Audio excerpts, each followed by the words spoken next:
you know, I'm sure that's just stats.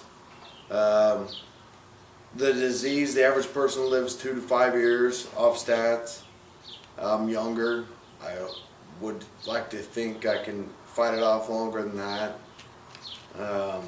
But you know, that's part of the disease. It just, you go from being an athletic kid, you know, doing whatever, to not being able to do the things you could do.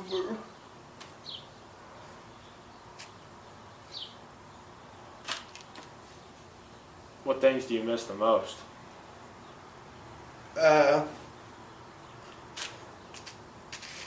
You're still racing.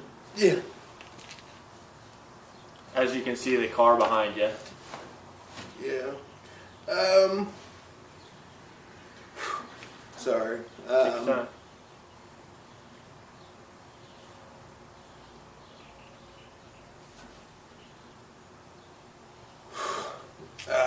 Basketball, football.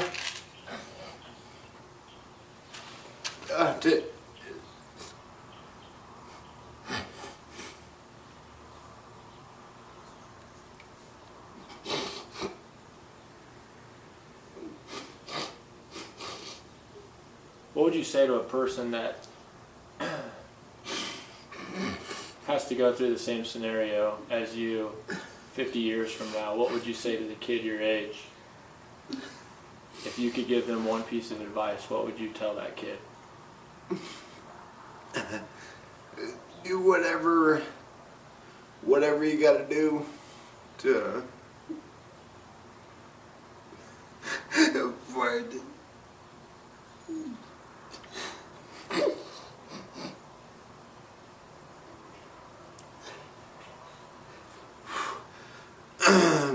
I'd say do whatever you gotta do to fight it. You know, don't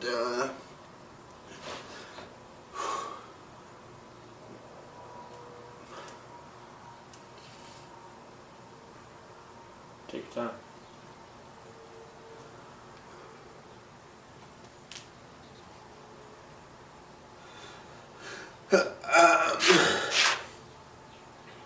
do whatever you gotta do. Don't No regrets? yeah, I mean, do what you gotta do. Don't let this disease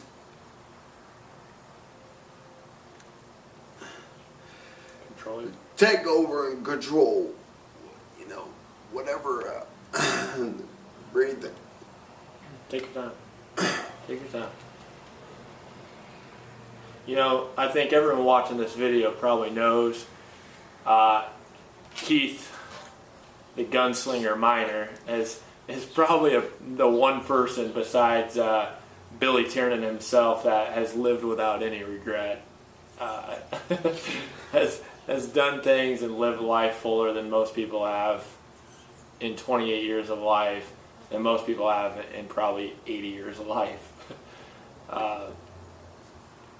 You know, basically, whatever time I have left walking, you know, I just want to be able to breathing is another thing with this disease. That's why I sound like this. But just being able to do what I want to do, you know, racing is a big part of my life. We're still looking for the first W. Yeah, we're still chasing that first win. What would you like to say to your sponsors? You know, there's a lot of people that allow me to still do this, even though I can't play football or basketball, or, you know, softball and things like that. You know, I got people that helped out this year, allowed me to race another season, hopefully finish the season out. And I got to thank Kenny Baker. He does a ton of work on this car that that I can't do, and he doesn't know it, but he allows me to race. So, and Ross Marshall, he's good old Ross. He's splitting the car with me this year, and he's learning how to drive a stock car, and he's come on board with not only hands-on help that I need, but some money that that allows him and I to do this. And I just want to thank those guys a lot, because this is one of the last things I can do and still have that competitive edge that I can't get with other sports. Yeah. We're gonna try to keep a lot of the tough questions. We're gonna. I'm good now. Yeah. I'm good now. I got that out of the way. This is more of a what would you say, Keith? An educational. Yeah, I just want to educate people about my close friends and my family. They see it every day, but for those who don't see me all the time or look at me, and I'm sure there's people that look and be like, well, there's nothing visibly wrong, but watching me, you'll see things that are actually wrong. Do you find yourself people becoming more distant from you at this point because of maybe the awkwardness that they don't know what to say to you? And we can be upfront and honest on this video that there's a general lack of understanding, I would say, between your friends and family and people who know you and don't know how to come up and approach you. And we could all imagine our lives every single day with somebody coming up to you in tears and looking into your eyes, and how you would react to that. I mean, do you find that there's that social awkwardness, or? Yeah, a little bit. I mean, you could tell that people want to ask questions, but they want to. You can see in their eyes that what they really want to ask me is, "Are you doing all right?" and all that stuff. But I mean, there's a little bit of awkwardness. What I would tell people is just call me, hang out with me, whatever you want to do. And I'm happy to explain, anything to anybody. As far as work goes right now, I think a lot of the viewers are just gonna, general things that are going on in your life right now. Are you still working? Are you home with Cole? No, I'm not really working. Part of that decision was so I can do the things that I want to do. Not be stuck in an office. Hang out with Cole. Try to do that as much as I can.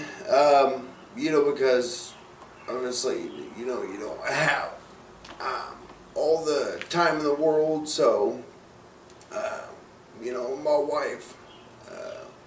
Do things with her and race and fish and have fun. A big portion of when I came over here today, and like I said before, we've been putting this off, but Keith's main objective today was to just say thank you. Yeah, one day HK people, and I want to thank everyone that's donated or bought wristbands. It's a pretty cool thing to see people. Of course, you never would think that you'd be on a wristband, but I am. But it's cool to see people, support me and wear the wristbands, and the people that have donated. Your money's not going to waste. What the money that gets donated goes to is medical stuff. I'm going to do a lot of traveling, like I said, to do some testing, physical therapy, chiropractor, And then, some of that money does go to everyday living, because I'm out working, and we'll be able to get on disability till right around November or December. So, we're not poor by any means, but everything that everybody's given really does help. And my wife and Lindsay and I, we really appreciate it. And so thank you to everyone. It really does help. And we're gonna wrap things up here real quick. As you can see, Keith is wearing Hawkeye shorts and an Eagle shirt. So I'm guessing that the real question is probably pressing to the viewers is, we've already got one criminal, Michael Vick, on the Eagles team. Do the viewers of this video really want to see Plexico Burress? Hey, we'll take him. The gunslinger. We'll take Plexico. Go to the Eagles. We'll take him. He can play right alongside Deshaun Jackson and Jeremy Macklin. So, all right, we'll take him. All right. Now, next time we do this video, it's probably going to be, Keith was thinking maybe every month. Bill Tiernan's going to do the next interview, and we're going to kind of switch it up from time to time. Keep it fresh with different questions. A lot of you can post onto that website comments on what you would like Keith to answer at this point. There's no holds bars. We want to just kind of get it out there so everyone kind of has a general understanding and education on what him and his family are going through, and at the same time just kind of get something out there visually. So yeah, and the last thing I want to say is, don't feel sorry for me. I'm tough enough to fight this. Somebody's got to beat it.